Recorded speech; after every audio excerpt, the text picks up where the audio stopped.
What's up, everybody? Welcome back to my channel. We got some crazy crypto news when it comes to this crypto world. The crypto market looked like it's finally pulling back up. We got more damaging news when it comes to the relationship of FTX and the SEC. And could the FTX US exchange now be insolvent? And we got many more crypto news pertaining to XRP. But first, let me get over the price and we're going to get straight into it. Looks like the crypto market is trying to edge back up to over $1 trillion market cap, but we're almost there. We're at 872 billion. Bitcoin is at 17,414. We got Ethereum at 1,293. We got BNB at $295. We got XRP coming in at 39 cents at the number 7 spot. It's edging back up, but this is a never-ending story when it comes to the crypto market. It's always one event after another that's going to trigger another event that's going to possibly contribute to crypto regulations. But there's a specific relationship that we actually need to keep involved and we need to keep in the back of my mind. Dan Liu tweeted, "It is worth noting that the ties between FTX and the SEC go beyond in-person meetings, so it's personal. The general counsel of FTX US had served as lead counsel to the chairman Gensler at the CFTC. By all accounts, he is a stand-up and excellent attorney. The point is that the SEC was pretty close." And 22 hours ago, Congressman Tom Emmer actually made note that he knows what's going on. He tweets, "Interesting. Gary Gensler runs to the media while reports to my office allege he was helping SBF and FTX work on legal loopholes to obtain a regulatory monopoly. We're looking into this." This goes to show you that the banker friends will always help their friends no matter what position they are in, no matter where they are, no matter how high in ranking they are, they will continue to help their friends. You have the general counsel of FTX US who served as lead counsel to Chairman Gensler at the CFTC going to meet with Gary Gensler on March 29th at 4 p.m. with other high-ranking employees at FTX, trying to figure out ways to get out, trying to work on legal loopholes to obtain a regulatory monopoly. And here's the issue. If they were trying to find ways to obtain a regulatory monopoly, here's a theory. Could they have also have met and told Gary Gensler that they have no liquidity and they're in a liquidity crunch and they're becoming insolvent?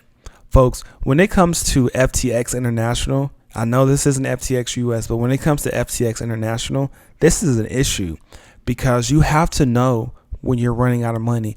And somehow, some way, because there's entities within entities when it comes to FTX and its high-ranking employees. This is just a conspiracy, but it sounds like this could be it. If you know your other company is becoming insolvent and you try to funnel money from one place to the next, you're robbing Peter to pay Paul. And that's exactly what is happening. I have a feeling that this is what this meeting was really about. Is them telling Gary Gensler that they're becoming insolvent.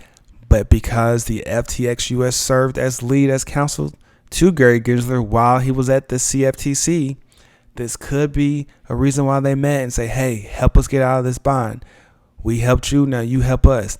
I can guarantee you all that's going to happen is they're going to get a slap on the wrist. But I will be very careful because as the market is up right now, but I got a feeling that it's going to drop back down because this is not over. And I say that it's not over because other companies like CoinShare, who says roughly 11% of its assets worth 30.3 million are stuck on FTX as the fallout from the crypto exchange continues to collapse. And just because we're up, that still does not mean that it's over because something else will happen. It feels like we're getting blow by blow by blow every single day of something new when it comes to FTX and something else, because this is actually leading by the FTX International Crypto Exchange. This is leading for the White House to actually come out and say that they're going to regulate cryptocurrencies. Could this have been a part of the plan all along? I don't know. It could be, but it makes sense. This may be a win for Gary Gensler and maybe a way for Gary Gensler to actually put crypto in this jurisdiction until the Ripple versus SEC lawsuit is over. Because if this puts the Ripple versus SEC lawsuit in a position of where if they settle, XRP will be considered the only digital asset, a virtual currency, and a digital asset, excluding Bitcoin and Ethereum. That means Any other crypto will be in regulation of the SEC if this actually goes on, because now you have the White House speaking out about FTX, because FTX was the third largest crypto exchange in the entire world. Like, let that sink in, and then say that there's a liquidity issue. Something is coming, and it's coming to the US, and I'm going to show you right after this. Listen.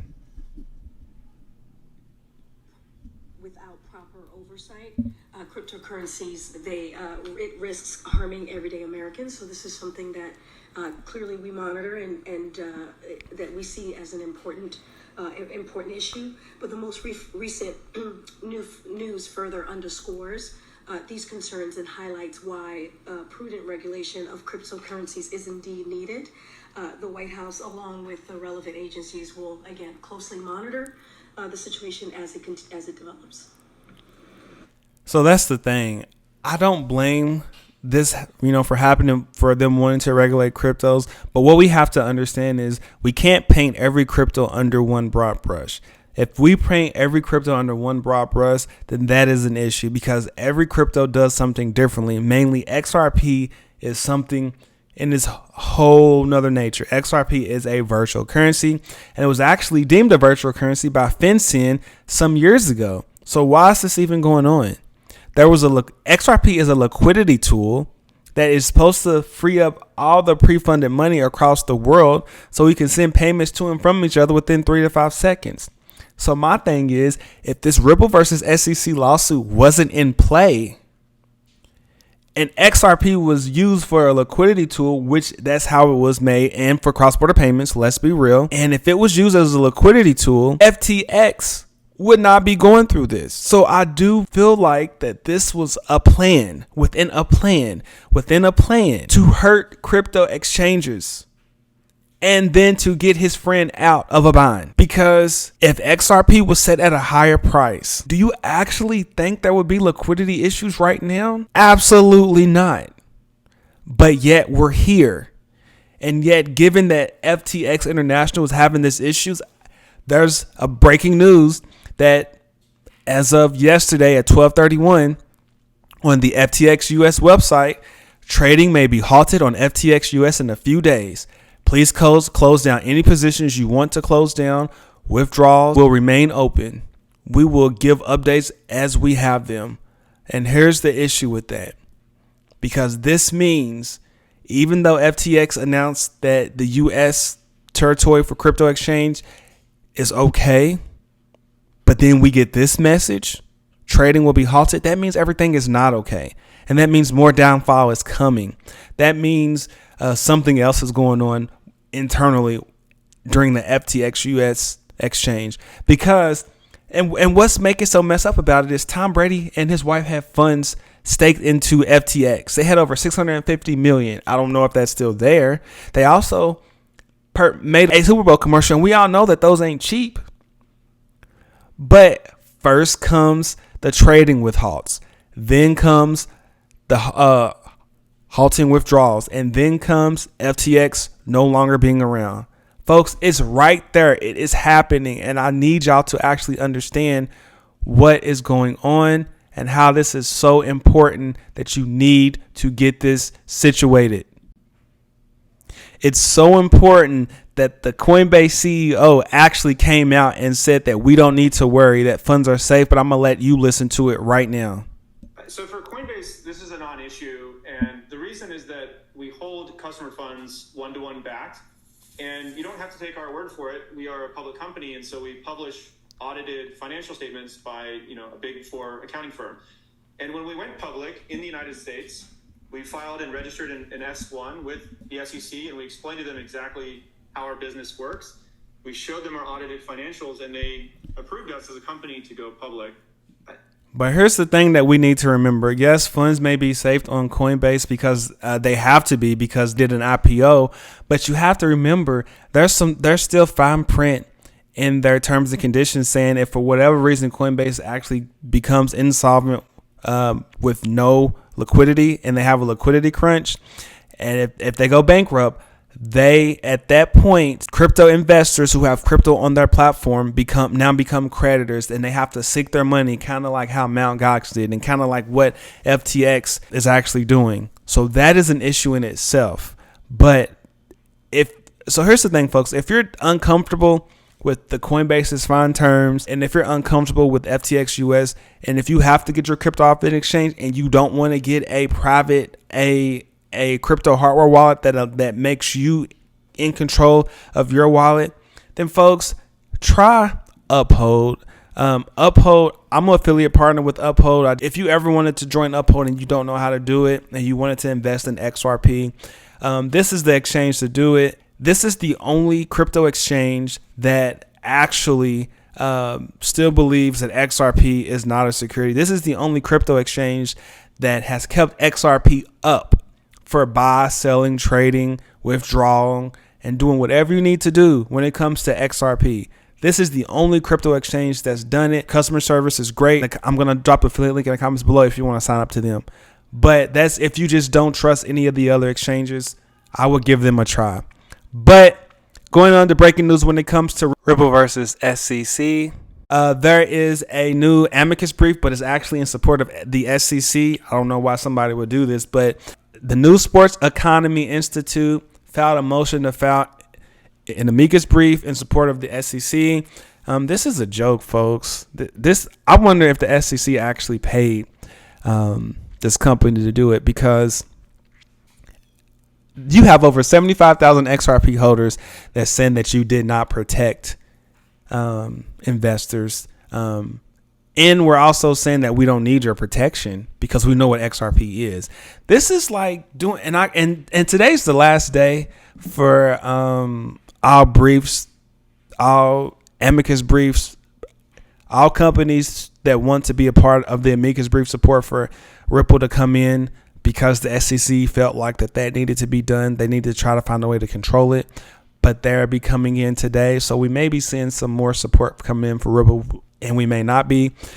But this is like bringing fire to a water fight.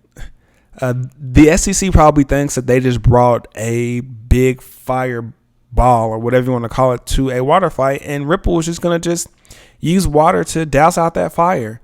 There's really no momentum that the SEC is going or is heading, because the SEC knows that they put their foot in their mouth when it comes to XRP and Ripple. But it's crazy because despite it all, despite the black swan events that's happening every single day, punch by punch, blow by blow, Ripple is the only company right now that's like sneaking through the back door and still making it BAU, business as usual. And right now they're at a conference. Ripple's managing director for Europe, Cindy Young, joined a panel at Token 2049 in London to discuss the opportunities and challenges in Web3. And while everything is going on, you got the only digital asset in the world that will be classified a non-security and a virtual instrument, a liquidity tool that's going to be considered not a security, that's going to be considered not a security soon, that's making waves. You got them making waves so much that they announced that with our payment solution companies like FOMO Pay can streamline internal treasury management, free up working capital, accelerate business cash flows. So that tells me FOMO Pay can do so much, and FOMO Pay utilizes XRP. Do you realize that if XRP wasn't in this Ripple versus SEC lawsuit, and if they did, and if the the SEC didn't say that XRP was a security, don't you think that since XRP can free up working capital to make sure there is liquidity, because FTX International needed the liquidity, don't you think that XRP could actually help that? I'm seeing a solution right now, and it's XRP, folks. Like, really, XRP was designed for this particular issue. It was.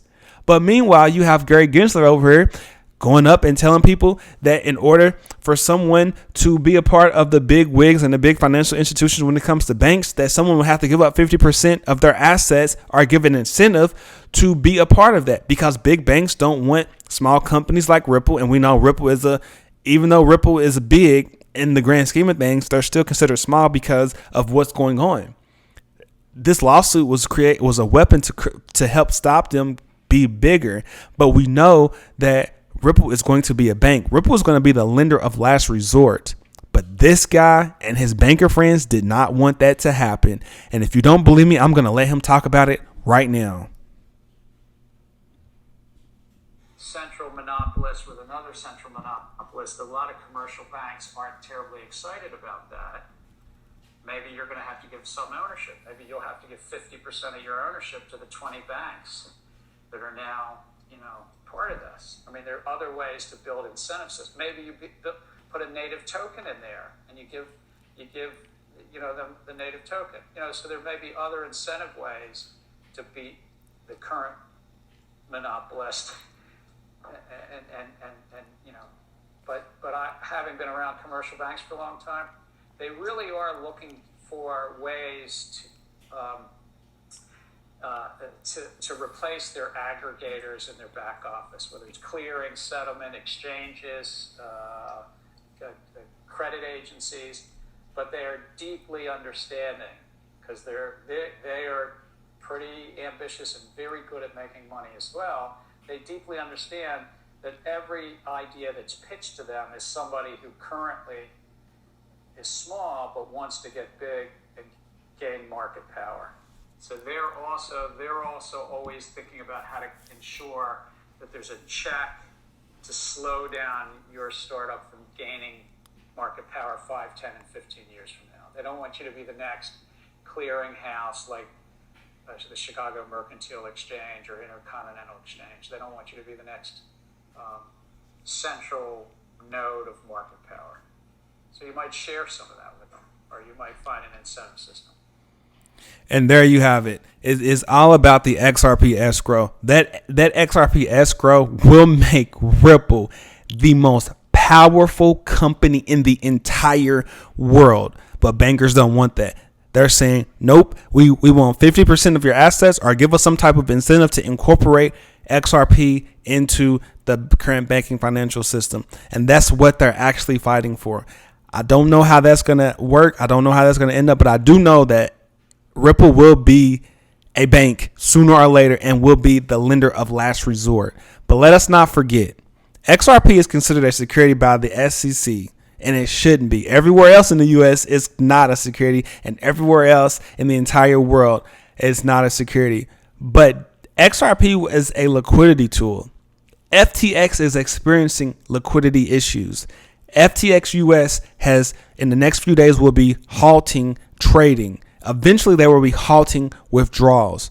Could there be a liquidity crunch also? It sounds like it. It sounds like they should have been using XRP. All right, folks, but that'll do it for me. So if you made it this far, please make sure you hit the like and the subscribe button and click that notification bell so you'll be notified any and every time I post another video. As always, stay focused, stay locked in. Peace.